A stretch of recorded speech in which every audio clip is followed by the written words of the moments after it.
Jelang putusan Mahkamah Konstitusi atas sengketa pilkada di Papua, kepolisian dari Satuan Brimopolda Sulawesi Selatan diberangkatkan ke Papua. Para personil Brimob ini akan membantu pengamanan dan juga menjaga ketertiban jelang putusan MK soal perselisihan pilkada di sejumlah daerah di provinsi itu.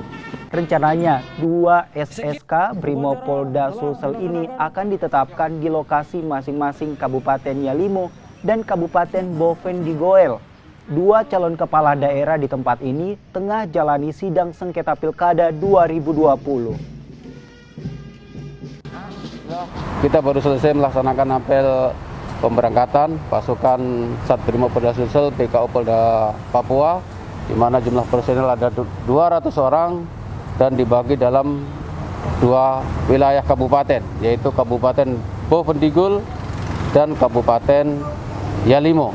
Untuk Kabupaten Bovendigul berangkat dengan pesawat Lion pukul 10.45 dan yang ke Kabupaten Yalimo akan berangkat pukul 02.00 dini hari.